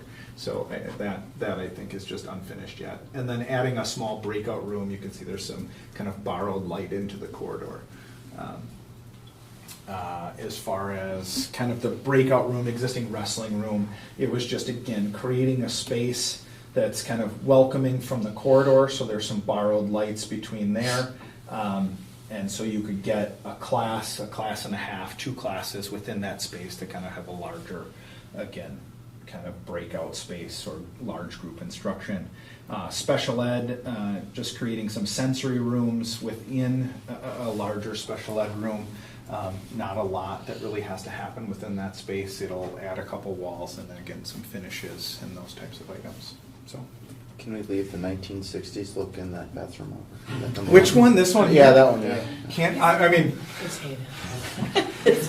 I would rather you tell me. Can we leave the pastel pink tile around the hallways? Are we not? No. That is a discussion we kind of started this past week. Much to my dismay, it's my fault. A little too late, but there's some decisions we have to make there. I think we're kind of going back. The original proposal on that, we work with a miracle method, which is kind of a resurfacing or epoxy coating on that, would allow us to kind of paint is not a great term, but kind of paint the tile. It is pretty durable. Although as we kind of went through some discussions, I think it was like turned out that it wasn't so durable. And I'm like, well, I mean, we've been applying that for many years, and I think it's a durable product, but there's been some issues. I think by the time we recoat all that price, we talked about some fancy FRP kind of acrylic panel, so you essentially could go over the top of it with an acrylic panel. The architects, we proposed that, the architects kind of pushed back and said, well, it kind of isn't very classy looking. I think there is some opportunity to have some higher products that do look good. Really, after talking it through, I don't know that we've talked about this as a DLT group, it may just make sense to scrape it off and put a new large format tile in its place. I don't know what that does for branding, like large branding colors. Like, I think part of that was how do we brand that? The problem with that tile, the little subway tile that's over that, is if you look at a standard block construction, what those hallways are, a mason has come by and struck all of these lines, right? When you go to do a tile over that in new construction, when they know that, they don't strike those lines. So if we pull that off and just say, hey, we want to finish, just paint the block and call it a day, you won't be able to do that because those lines, I don't believe, are struck within there. The other thing is you don't have any in here, but they've bull-nosed the corners above that tile, but the blocks where that tile exists is a true 90 corner. So again, it's not, pretty much if I take it off, I got to go back on it with something.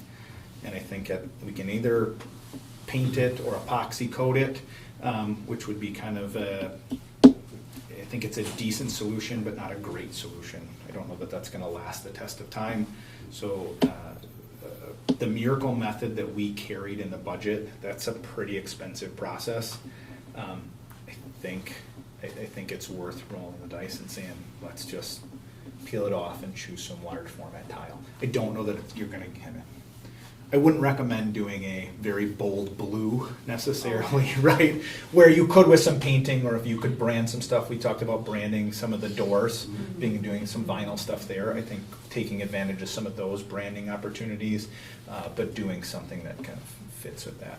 So I know we haven't talked about that. We have not talked about We that. haven't, but so this is some of the things where Nex is behind the scenes. I'm kind of going, what we proposed in the referendum and in development, they don't necessarily get their boots completely dirty to look behind everything, and they don't know everything as far as, again, striking lines. So kind of through some investigation, that's been some conversation back and Full forth. disclosure, I'm the one that said I don't want it to look like painted tile. I Yes. think that is just ugly. So that I don't want to look like grandma's bathroom tile. Right. So that's Which is where it is right now, right? Like, well, it is. yeah. Speaking of bathrooms, isn't there a bathroom right next to the gym, the small gym, on what would be the north, like right above your pinky? Mm-hmm. To your left. Up. Right there. Isn't that a isn't that like our oldest bathroom in the building right now?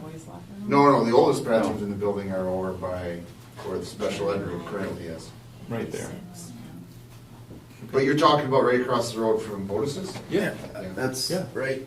That's where the junior high boys have to trade right now to come to use the restroom. which is why we're putting restrooms Yeah. over in the junior high. Okay, yeah, so like, that, I So guess like- that was my so like question, this- so would we this is like- eliminate this that is- bathroom This is then? the or- hall, this is the hallway right here, and then it goes into the locker room right here, and then that bathroom is right here. I believe. Is it a group bathroom? It's just.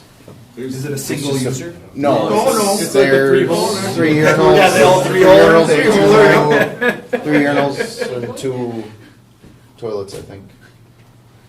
That was, whatever, it just stuck out to my head. Yep, I don't, that wasn't, as dumb as it sounds, it wasn't highlighted when they gave it to me. Not to say we couldn't redo it, but I don't believe they were planning to redo that or that bathroom. They Okay. were updating these, and then with the new addition of bathrooms, kind of had that. I would say that some of the things, throughout our conversations through DLT, I don't want to make this last all night, but throughout our conversations through DLT, there's certain things that come up. I try to remember those, put a little list, and if we do come in under, I should have a list of just, we should be able to sit and say, hey, what are some of the things we talked about design that maybe Jared said we couldn't afford at the time or we're kind of held off on? So we should be able to, if we're under, those are kind of, we can cherry pick. Do we have enough money to do those bathrooms? Does it make sense to do those bathrooms? And the answer is yes. One of my comments through design 2, you will see we're doing this in design. It makes sense. Oh, we're here. Can we do this? Well, that wasn't something that's selected in, and it's out of scope, but it makes sense. There's a few things in here where we've said, hey, this is absolutely foolish not to do while we're here, so we're going to put it in design. But then there's a lot of little things that say, hey, this makes sense to do, or that makes sense to do, or that makes sense. The argument from my perspective is, yes, a lot of things make sense, but a lot of sense add up to dollars. So trying to get those main items first, we'll get those, and if we can do some of those things that make sense later, we'll try to do that. So, I think that was it. Just kind of looking at that. So it's a little longer than I had hoped, but good questions. Is there anything more you want to talk about, or anything that I can help shed light on through design? We kind of talked to, again, this is kind of going back to our original conversation when we started the group, is the IMC area or the elementary library. We kind of talked about like setting up pods and like different learning, learning areas to facilitate it, making it more like almost like a coffee shop for to invite students in. Is that finding its way? Okay. No, not since we've gotten to this point. I mean, Not- that was in the early stages, but that Okay. space hasn't been looked at. Though that stuff has a lot of potential within, our own, after they're gone, we can always do some Sure. changes. If you're looking for coffee shop feel, that high school library looks a lot more like that now than what it did just last year, Yeah. right? Like, Well, I think there's some FF&E budget, Yeah, so right. fixtures, furniture, and equipment. I would say, I have not looked at that. Natalie Matich, who's been part of our design groups as well, she's kind of our furniture guru. There is some budget or allowance within here that we'll get into, start talking about furniture. But as far as infrastructure, that's something that wasn't on my docket to do at this point, but maybe there's some opportunity with furniture at that point, or what we decide to reuse. I will say this, that as we put in new spaces and offices, some districts will say, well, let's just use some old furniture and put it in there. I don't want to talk you out of that, but I will tell you that if we go in and build some brand new spaces and you put some old, honey oak furniture in there, it probably, it really takes away from a new space. So, we'll put some new furniture, but some of that stuff might be able to be reused and then create some budget for some opportunity like that as well. So, I just have one, and it's back on the Sugar Camp one. Yeah. If you don't mind. Sure. Could you go back to, you want to go to like the overall floor plan? What are you thinking? the number 2 there would be good. Actually, I'm sorry, go down one more. This That guy one, here? yep, Yep. yep. Yeah. Let's bring her back up nice and maybe. Oh, There it goes. there we go. So the changing rooms down here, Yes. that's the existing storage room, is that correct? I don't know if the walls are the exact same, are they, Jared? These, yes, Yeah. it's the existing storage room. Yep. As is, and we're thinking we're gonna be able to get 2 changing rooms in there? Yep, it's just a kind of a simple split. I don't want to. I don't mean simple, but I mean there's Yeah. not. You're not getting locker rooms per se. There's not nearly enough room to do that. I can. Well, I don't want to say I can. Not anything's possible. It just costs a lot of money, but. I mean, through that, with the gym unit that's in here and the condensers for the coolers, I mean, this room is anywhere above 7.5 feet. It's all mechanical equipment. So, yes, that's kind of where it ended up kind of falling in place. So, Are there dimensions? not legible, but I can Yeah. pull a map up that would have them legible. Yeah. I mean, that just almost doesn't even seem It looks usable. like That just doesn't even seem the size of a usable. bathroom, basically, like a It is. single-use It's bathroom. It is a place to kind of go in. You'd get 2 or 3 people in there at a time. It's got a small bench and some cubbies. Would you be able to extend this out, get rid of this T here, extend this out and do 2 separate doors Individual where doors. it would get more, you'd get more usable space? I definitely can ask that question to structure is going to be the big key there, right? I just know how big that room is. It's not big. Correct. And you add an interior wall, 2 interior walls really. Yep. And Yep. 2 You're adding halves, kind of a and main you're- down and a couple wing walls with some You're just not private getting, doors. you're just not getting anything. It's almost not even worth doing it unless we can get a little bit more out of it, is my opinion. I can't argue against your fact. In the process, it makes more sense to put it here, but after exploring that, it opens up a large can of worms. I mean, it is, what do we do with the gym unit at that Well, time? again, But I'm not saying you have to flip flop it, but I think if you could get rid of that T that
that have these enormous shower rooms and changing rooms. They don't do gang group showers anymore. They spend a ton of money doing individual showers. This is not intended to be a group shower room, but like you said, when we were kids, it was everybody goes about that. everybody goes to a group shower. I would say in a small area like this, if I can share my fitness club, Lodi, I'm from Lodi. Lodi has a very small fitness club. What they have is kind of this group changing room. It is unisex changing space. It has cubbies and some lockers. In that corner of that space has a small, almost the size of a very small toilet room where if someone needed to go and truly change clothes, get naked, change over, that they could do that. A majority of that room is a student coming in who has, I don't think they do tear-offs much anymore, but the pants pull down and they've got their shorts and they change into their basketball shoes that no one, they Or can the do girls, 3 girls will stack in the handicap stall in the bathroom. Well, it's Right. it's not so much the changing as it is, okay, let's say something, we get double booked, we gotta send a volleyball game or a basketball game down to Sugar Camp, just to have some possible team space would be nice. The other thing would be is when the kids come in for practice, if they have a place where they can throw their bag, instead of along the gym. Good it's- change in the bathroom right now, and they throw it on the bleachers. Yeah, it's, so, like you said, personally, I don't see that it would be much of a budget impact to maybe do that, but we might get a bunch more usable space.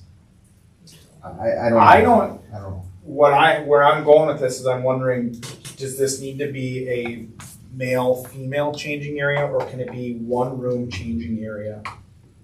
I mean, is that what I'm gathering? Is that it's not necessarily, a lot of times it's either a girls team or a boys team?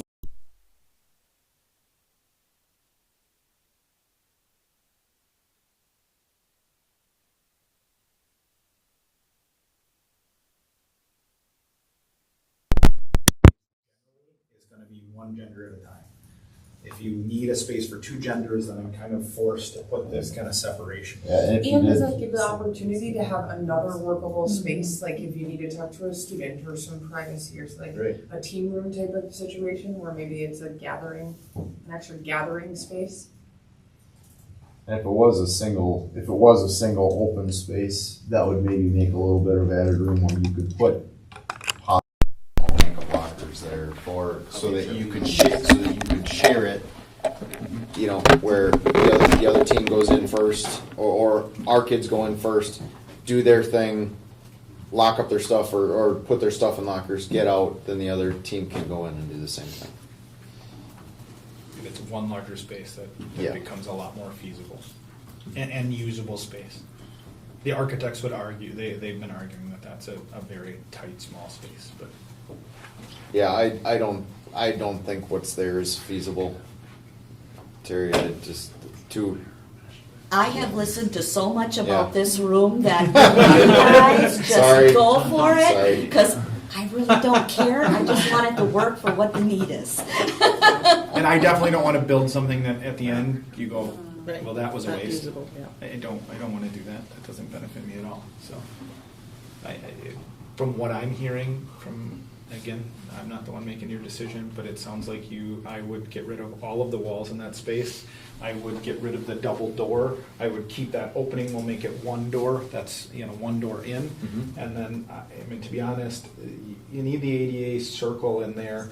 There's part of me that says, do we just carve out a small, true changing? I mean, is it worth, you tell me, do you need a changing room for one person or somebody that can go in if they had to change? Otherwise, I'd just leave it as a big open space and change the door. We can finish we'll put a ceiling in there. I don't think there's a ceiling in there. Like, I can make it feel like a space. We can put some carpet tile in there so it's, comfortable. We'll put some athletic benches in there or lockers, some cubbies are lockable. Does it need to be metal lockers? And I'd almost do like a curtain, like you say, just do a curtained off, an area where you can pull a curtain out. Sure. If you really need a private Can do that as well. space. We've talked way too much about this space already, but where's the existing storage going?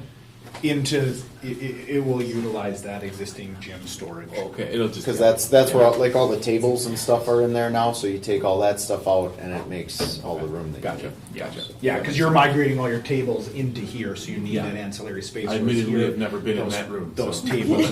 So. Yeah, well, it's why I've never been in it.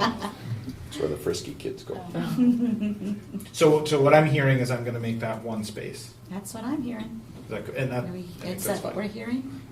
Yeah. I mean, like I said, what's there is not feasible. I feel like that's probably our best option. A way long time at that ago, when point. this conversation started about this little tiny space, and I'm talking weeks and weeks ago, it was because of double doors, it was because of, accessibility and not touching things, and it's not even a bathroom, but to try to fit in that space is extremely tight. It's never been a good plan. It's just I'll tell Tom and Abby that we Right. want to open into one room, and Tom's And gonna they'll be like, "Yeah." He'll almost go, "Told you so." Yeah, he will. And the only other thing, I don't know if opening up into the gym, if it's one space like that opens up to the gym, if that's good. I don't know if you maybe do one door over here, do a wall so that you have a. Oh, you want entrance like type- a I don't kind of know. an I entrance. don't know what we need for this space, but that would then protect if a kid's changing and another kid yanks open the door.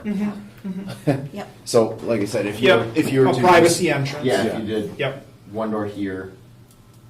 What just I'm wall- gonna a wall here and then what I'm gonna tell you is I don't know. 100% that would not be cost effective. I'm gonna try to make use of these doors. Yeah, whatever. I would maybe come in and then I'll put a wall here where you come in 90 degree in Yep. and 90 degree in, and then I get kind of an L-shaped larger space.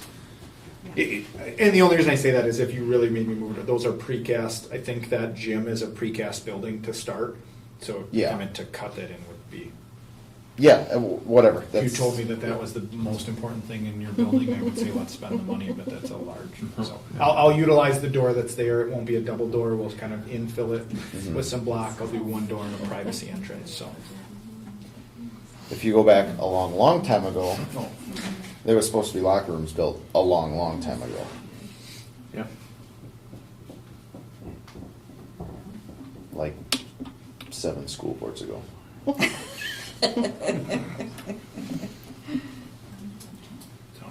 all good. All right, good. Yep. Sorry, everybody. Thank you for doing this with me. But Thank you for Yeah, coming in so very much. exciting. No, it's not. Doesn't matter. We just lost control. see, you need the positive stuff at the end to bring everybody back in. No, we have positive. We have WASB. Yeah, this is all positive. All right. Is everyone still with us? Great. We have the School Forest Camp 3 update. Okay, very brief. The plaintiffs have filed their briefs, and on Friday, our attorneys will be submitting our response. So they said as soon as they get anything back, we will be hearing about it, and they will send us a copy of the response once it's officially ready to go. So I'm looking for that sometime Friday. Do we have any restrictions as far as work, or I mean, with them filing the appeal and all that? I mean, can we can still get to work, right? Just not the shooting range. That's it. It can be arranged. You just can't fire anything on it. Yes. Public can. Public can. Yeah, they can. It can. Oh, Yes. yes. Yes, they absolutely can, if it's allowed. Next, we move to WASB correspondence and updates. Just wanted to make sure that you're aware that it's different this year. If you recall, in the past, we would reserve rooms in the middle of August. Well, now everything happens on this drop dead date of November 3rd. So Shannon wanted me to ask that we make sure that we know if you're going or not going. Even if you would have to cancel, at least we could get the rooms and get everything up to speed. And if you know specific days or additional days you want to go, if we could get that information to her as soon as you can, so she can have that ready to roll. Do you want to just email her, Terry? Yes, please. And my question for you is, based on last year's experience, do you want Shannon to try to get it at the convention center like we've had in the past, or did you prefer the place we stayed at last year? I think as long as there's transportation. Yeah. I like the place we stayed at last year. Yeah, I did. You guys sounded a lot happier having gone I was that other place. Yeah. I was happy Yeah. either way, though. Yeah. There's some Yeah, there's- convenience to right. being right Yeah. there and being able to But go you have back to and take a bus forth. ride. Yeah, That was but as fun. long as they have that Yeah. bus, I mean, it was very easy. I Yeah. will ask her to check on both situations and tell her we can live with whatever it turns out to be, but. Yeah, because if the Hilton's ready, like if all of their restoration is complete, Yes, they may not have transportation. that's true. Right. So if they don't, I would say we would go Yeah. back. Okay, I will check on Yeah. that part of it for us. Can I just add from WASB, we attended the meeting last week and the workshop, which had a focus on truancy. Obviously not something that we have a ton of problems with here in Three Lakes School District, but something we did the workshop and got to kind of talk out some of our positive things happening at Three Lakes. But when it comes to truancy, important for our community to know that there actually is a truancy task force. It is required by statute to be held by the county seat, the district and the county seat, which is Rhinelander. But Three Lakes, I mean, Justin has participated in that in the past. But that meeting is available and out there. And we were able to talk about some of the things that area districts are doing when it comes to truancy and kind of how people are combating some issues, but really a big priority in having our kids here, right? Engaged either here in the building or in school activities. That's the biggest priority. And how do we work together with some kind of more ideas at getting our kids in the seats here? We also kind of got to give a shout out for our district on the school spirit and kind of how something so little and cheap or not expensive at all has really made a difference at the beginning of the school year. So that was pretty cool. That was really well received. I mean, as far as you can see them taking notes and stuff, but that got the attention of a lot of districts. Yeah. So that was a proud moment for us. Simple. So great job, everyone who's had a piece in this is school spirit, and it's really exciting to see us on social media and seeing these kids and even some older people who are super excited about the fight song and things coming back. So Do you want to know my epiphany? What? Can I share it? Yeah. We talked about like what is a blue jay and everything. It's in the school song. We just have to like modernize the words to bring the definitions out, but it is the school song. Sometimes it's right in I front know, of you. it's like right there. I was like, after homecoming, I was sitting there thinking about it and looking at the words. I'm like, it's right there. It is right there. So all of the thought that that's the start of it. So now we just got to take it to the next step. That's awesome. Yeah. Cool. Anything else? No. All right. I'll take a motion to adjourn when ready. I'll make a motion to adjourn the meeting. Give a second. Sec- Oh, God, no one wants to leave. Brian can have it. We have a motion on the floor by Stacy, second by Brian. All those in favor of the motion signify by stating aye. Aye. Opposed? Motion carries. Thank you, everyone, for coming. Have a great night.